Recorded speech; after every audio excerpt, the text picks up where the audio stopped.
আসসালামু আলাইকুম।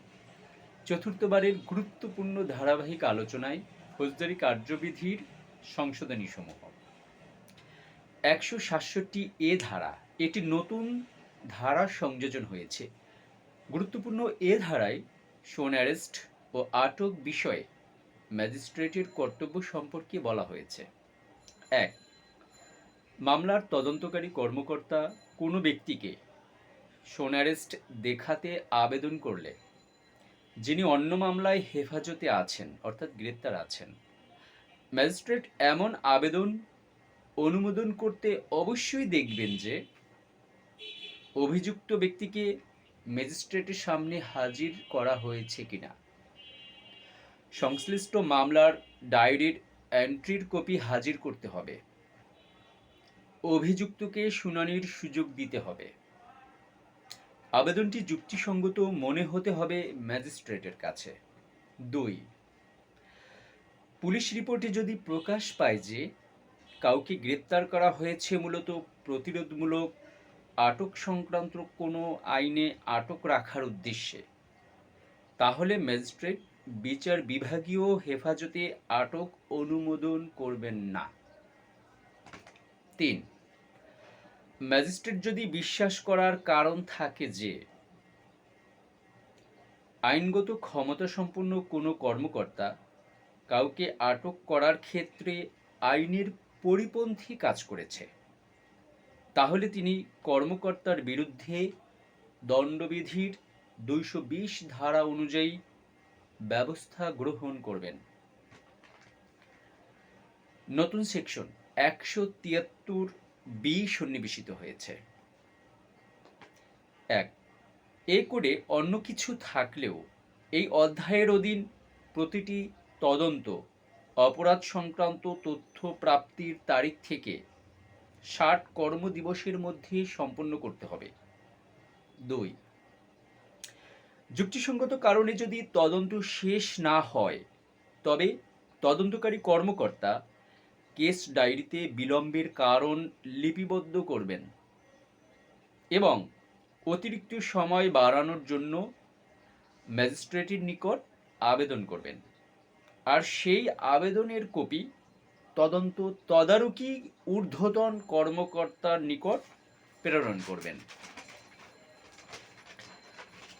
৩.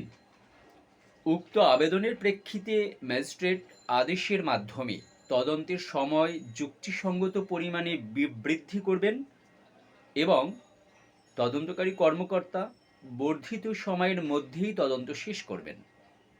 ৪. উপধারা ৩ অনুযায়ী বর্ধিত সময়ের মধ্যেও তদন্ত সম্পন্ন না হলে তদন্তকারী কর্মকর্তা লিখিতভাবে ম্যাজিস্ট্রেটের নিকট বিলম্বের কারণ প্রতিবেদন করবেন এবং তদন্ত তত্ত্বাবধানকারী ঊর্ধ্বতন কর্মকর্তার নিকট উক্ত প্রতিবেদনের অনুলিপি প্রেরণ করবেন। ৫.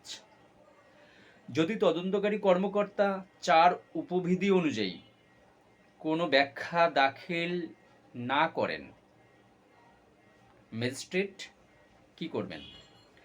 তদন্ত অন্য কোনো কর্মকর্তার দ্বারা পরিচালনার নির্দেশ দিতে পারেন অথবা তদন্ত বিলম্বকে তদন্তকারী কর্মকর্তার অযোগ্যতা ইনকম্পিটেন্স বা মিসকন্ডাক্ট অসদাচরণ হিসেবে গণ্য করে উক্ত বিষয়ে কর্মকর্তার বার্ষিক গোপনীয় প্রতিবেদন, যেটাকে বলে অ্যানুয়াল কনফিডেন্সিয়াল রিপোর্ট, এ নোট লিপিবদ্ধ করার ব্যবস্থা করতে পারেন এবং সার্ভিস রুলস অনুযায়ী ব্যবস্থা গ্রহণের জন্য উপযুক্ত কর্তৃপক্ষকে নির্দেশ দিতে পারেন।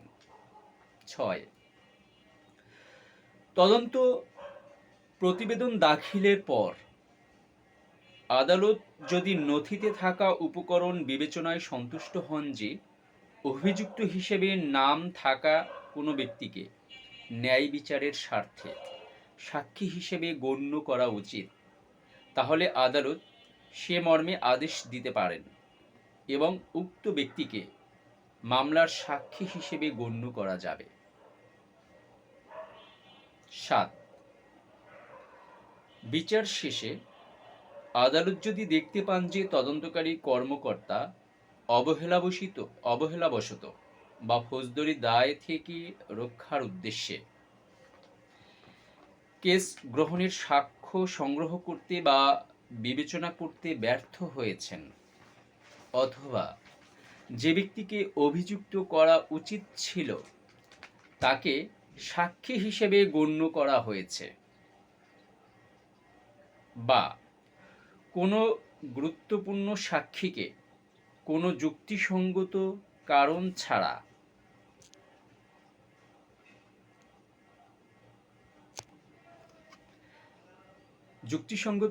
ছাড়া জিজ্ঞাসাবাদ করেননি, তাহলে আদালত সে মর্মে ফাইন্ডিং বা সিদ্ধান্ত লিপিবদ্ধ করতে পারবেন।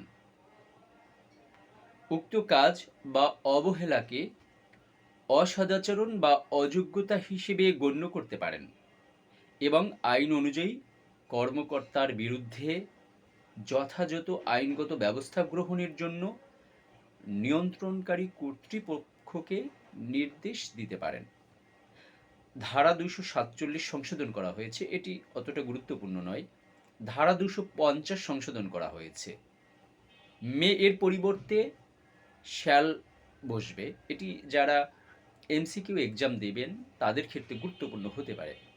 এখানে বলা হয়েছে 1000 টাকার পরিবর্তে 50,000 টাকা বসবে, 500 টাকার পরিবর্তে 25,000 টাকা বসবে, 100 টাকার পরিবর্তে 5,000 টাকা, 3,000 টাকার পরিবর্তে 1 লক্ষ টাকা বসবে।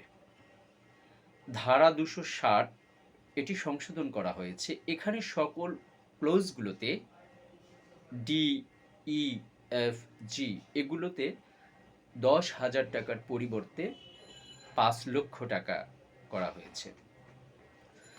নতুন ধারা সংযোজন 264A, এখানে বলা হয়েছে special procedure for summary trials, অর্থাৎ সংক্ষিপ্ত বিচারের জন্য বিশেষ কার্যপ্রণালী। এখানে বলা হয়েছে ধারা 262A যা কিছু অন্তর্ভুক্ত থাকুক না কেন, অভিযোগ গঠন, সাক্ষ্য প্রমাণ লিপিবদ্ধকরণ, ধারা 242 অনুযায়ী অভিযুক্তের পরীক্ষা এবং রায় ঘোষণা যদি বাস্তবসম্মত হয়, তাহলে আদালতের এখতিয়ারাধীন যে কোনো স্থানে একই অধিবেশনে সম্পন্ন করা যাবে। এই হলো চতুর্থ পর্বের ধারাবাহিক গুরুত্বপূর্ণ ফৌজদারি কার্যবিধির আলোচনা, যেটি মহামান্য রাষ্ট্রপতি সংবিধানের 93(1) অনুচ্ছেদ বলে 10 আগস্ট 2025 সালে সংশোধনী নিয়ে আসেন নতুন অধ্যাদেশ প্রণয়নের মাধ্যমে। ধন্যবাদ।